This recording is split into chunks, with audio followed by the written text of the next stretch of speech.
안녕하세요. 네, 반갑습니다.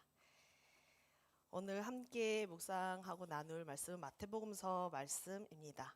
11장 16절에서 19절, 25절에서 30절 말씀인데요. 번갈아 가면서 저랑 읽어보면 좋겠습니다. 제가 먼저 읽고 그 다음 번을 여러분들이 읽어주십시오. 이 세대를 무엇에 비길까? 마치 아이들이 장터에 앉아서 다른 아이들에게 이렇게 말하는 것과 같다. 우리가 너희에게 피리를 불어도 너희는 춤을 추지 않았고 우리가 곡을 해도 너희는 울지 않았다. 요한이 와서 먹지도 않고 마시지도 않았다. 그러니까 사람들이 말하기를 그는 귀신이 들렸다 하고, 인자는 와서 먹기도 하고 마시기도 하니 그들이 말하기를 보아라, 저 사람은 마구 먹어대는 자요 포도주를 마시는 자요 세리와 죄인의 친구다 한다.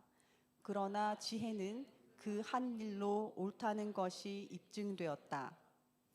그때에 예수께서 이렇게 말씀하셨다. 하늘과 땅의 주님이신 하느님, 이 일을 지혜 있고 똑똑한 사람들에게는 감추시고 어린 아이들에게는 드러내어 주셨으니 감사합니다. 그렇습니다. 하느님, 이것이 하느님의 은혜로운 뜻입니다. 내 하느님께서 모든 것을 내게 맡겨 주셨습니다. 하나님 밖에는 저를 아는 이가 없으며 인자와 또 인자가 계시하여 주려고 하는 사람 밖에는 하느님을 아는 이가 없습니다. 수고하며 무거운 짐을 진 사람은 모두 내게로 오너라. 내가 너희를 쉬게 하겠다. 나는 마음이 온유하고 겸손하니 내 멍에를 메고 나한테 배워라. 그리하면 너희는 마음의 쉼을 얻을 것이다. 내 멍에는 편하고 내 짐은 가볍다. 예수께서 활동하시던 갈릴리 지역은 어떤 때는 평화로운 때가 있었을 테지만 예수 당시에는 평화롭지 않았던 그런 시골 마을이었습니다. 로마 제국은 무거운 세금을 걷었고 헤롯 안티파스는 도시를 세우기 위해서 농민들의 땅을 빼앗았습니다. 성전은 성전세를 걷었습니다. 그래서 사람들은 로마에도 세금 내고 헤롯에게도 그리고 성전에도 세금을 냈었습니다. 빚을 못 갚으면 조상에게서 물려받았던 그런 땅을 빼앗겼습니다. 농부는 품팔이꾼이 되었고 어떤 사람은 생계를 위해서 또 다양한 이유로 세리가 되기도 했고 또 당대에 멸시받았던 다양한 어떤 일들을 할 수밖에 없도록 밀려났습니다. 근데 그런 와중에 교회, 회당에서는 깨끗한 사람인지 저 사람이 죄인인지 혹은 하느님께 가까운 사람인지를 계속해서 구별하면서 끊임없이 구분을 해갔습니다. 율법은 애초에 사람을 살리기 위한, 생명을 살리기 위한, 그리고 보다 힘을 가지지 않은 사회적 약자를 살리기 위한 규정이었지만은 어느새 누군가를 구분하고 구별짓는 그런 기준이 되어가고 있었던 때입니다. 그래서 오늘 함께 굉장히 유명한 구절인데 무거운 짐진 자라고 하는 그 헬라어 원문을 보면 수동태로 되어 있습니다. 짐진 자가 직역을 하면 짐을 지워진 사람들, 그러니까 누군가에게 짐을 얹혀진 사람들이라고 하는 뜻이 됩니다.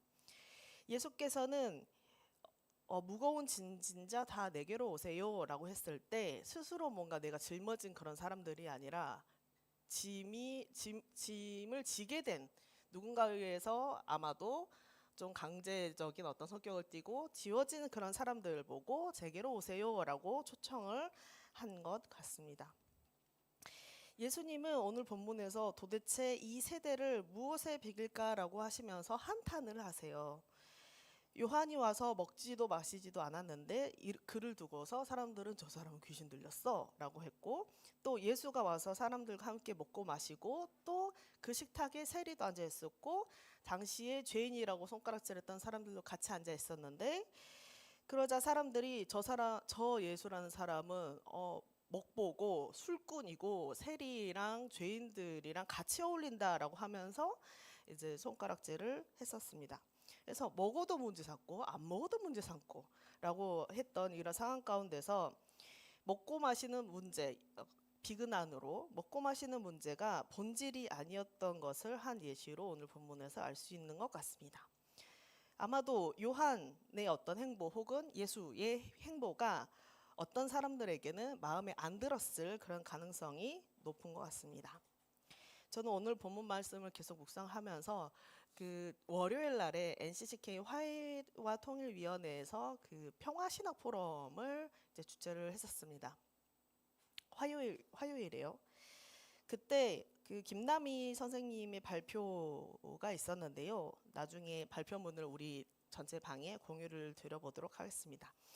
거기에 이 발표가 떠올랐습니다.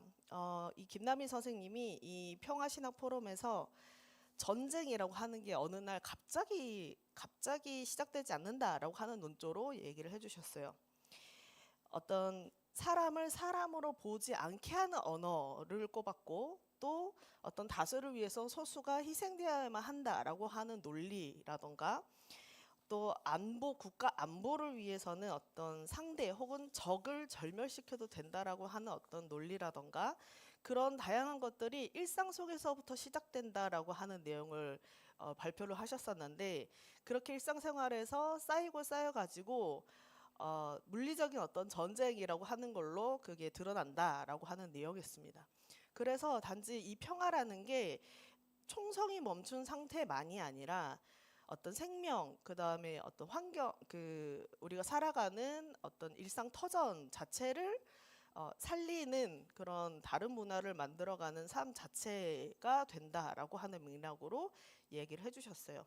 그래서 저는 그 발표가 오늘의 본문과 뭔가 연결이 된다. 그리고 예수께서 추구하셨던 어떤 복음과 떨어져 있지 않다라는 생각이 들었습니다. 지금 한창 모 고등학교 야구 경기에서 그 5.18 광주 민중항쟁과 또 지역을 비하하고 또 혐오하는 그런 응원을 했던 일이 공론화되어서 여러 논의들이 있습니다.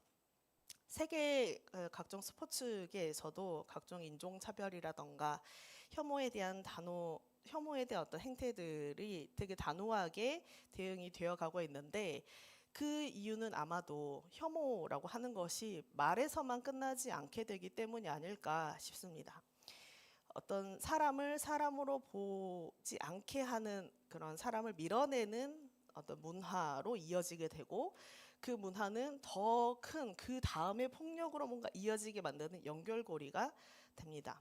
그래서 제가 생각해보고 상상해보건데, 예수께서도 어쩌면 예수께서도 거부하신 문화 혹은 그때 당시의 어떤 질서도 바로 이와 유사한 지점들이 요만큼이라도 있지 않았을까 생각이 들었습니다. 누구는 함께 밥을 먹을 수 있고 식탁에서, 누구는 먹을 수 없고, 누구는 함께 할 수 없다고 구분짓고, 저 사람은 죄인이어서 같이 먹으면 안 되고, 저 사람은 세리여서 먹으면 안 되고 라고 하는 이 어떤 누구는 존엄하고 누구는 덜 존엄하게 여겨져도 되고 라고 하는 그런 어떤 선, 예수께서는 어떤 그런 문화 혹은 그런 선 혹은 구분 이런 것들을 거부하고 새로운 식탁을 차려 나가신 분 같습니다. 그래서 오늘 우리가 묵상하는 오늘 본문에서는 그 새로운 식탁으로 우리를 초청하십니다. 무거운 짐진 사람들은 제게로 오세요라고 하면서요. 그래서 이 초대는 그 오늘의 현실을 외면하고 도피해서 오세요라고 하는 초대라기보다는 뭔가 서로를 살리고 존중하는 어떤 일종의 어떤 하나님 나라의 질서 혹은 가치의 흐름으로 들어오세요라고 하는 초청으로 저는 읽겠습니다.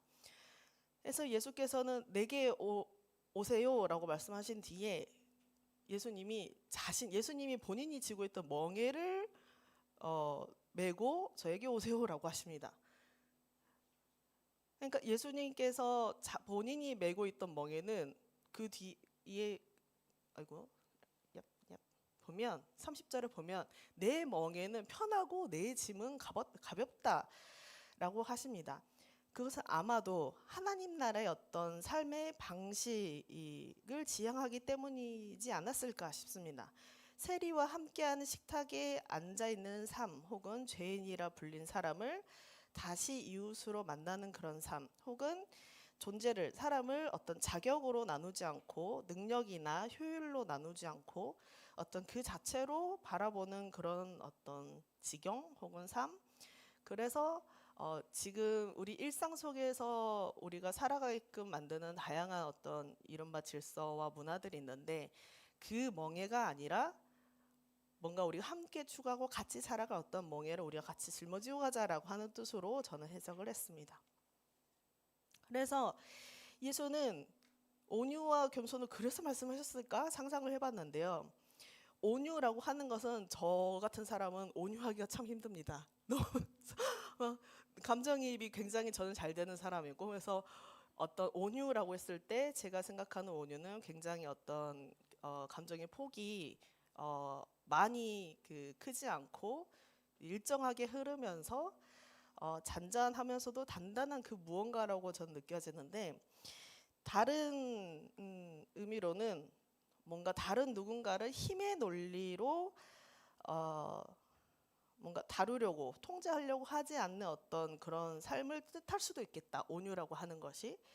혹은 또 겸손이라고 하는 게 우리 한국 사회에서는 겸손이 매우 중요한 사회이긴 한데, 뭔가 우리 그리스도인들에게는 나 자신이 세상의 중심이라기보다는 하느님이 추구하는 그 무언가, 하느님이 우리 생명의 중심이고 하느님이 우리에게 숨을 불어넣으신 분이다라고 하는 그 중심을 인정하는 어떤 삶도 겸손에 포함될 수 있겠다라고 하는 생각이었습니다. 그래서 예수께서 제안하시는 그 자신의 나의 멍에는 사람을, 존재를 짓누르지 않고 살리는 길, 그래서 뭔가 가볍고 함께 그 길을 가면 내가 가볍고 내가 편안해지는 그 길이 되는 게 아닐까라고 생각해 보았습니다.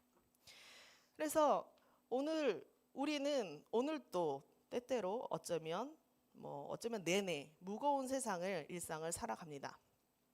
지금도 팔레스타인과 이란과 곳곳에서 학살과 점령, 분쟁, 전쟁은 끝나지 않았고 차별과 혐오하는 일도 멈추지 않고 있습니다.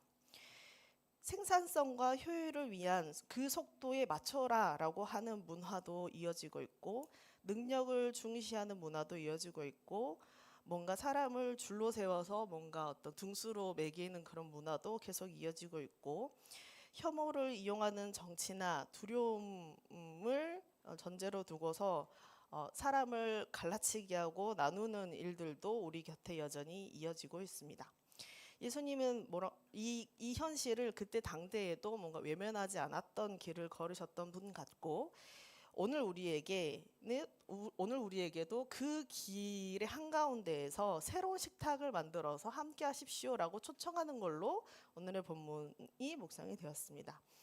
수고하고 무거운 짐을 지게 된 사람은 모두 제게로 이리로 오십시오라고 하십니다. 그래서 일상에서 짊어지게 된 이 세상의 질서, 문화, 이런 것들이 아니라 하느님의 나라에서 지향하는 가치를 우리가 지금 그것을 지고 살자라고 하는 그런 초청, 모두가 각각의 자신의 모양대로 살도록 북돋으시는 초청을 우리가 새로운 한 주간 귀 기울이면서 또 애써갔으면 좋겠습니다. 그리고 그 길 끝에서 그렇게 살고 나서가 아니라 바로 그 길을 걸어가는 지금의 모든 여정 가운데서 우리는 이미 쉼을 만나게 됩니다. 그래서 참으로 다행입니다. 우리가 지려고 하는 이 멍에는, 또 성도님들이 져왔던 멍에는 그래서 편했고 그래서 가벼웠던 그런 멍에라고 표현될 수도 있습니다. 우리가 지려고 하는 멍에는 하느님의 멍에이고 하느님의 평화와 사랑이어서 누군가를 짓누르지 않아서 가볍습니다. 우리가 이 스토를 매는데 이게 멍에를 이제 표현하는 하나의 이제 그 상징물입니다. 그래서 저희는 또 다양한 의미가 깃들어 있어서 이게 가볍지만 않다. 그렇습니다. 그래서 예수께서 초청하시는 자리로 우리가 나와왔고 지금까지 짊어지게 됐던 모든 것을 또 때로는 우리가 각자 좀 다 내려놓으면서 예수님께서 진 멍에를 같이 짊어지고 좀 편하고 가벼워질 수 있기를 바랍니다. 예수께서 인도하시는 자유인이 되어서 함께 살아갑시다. 잠시 침묵으로 기도하시겠습니다.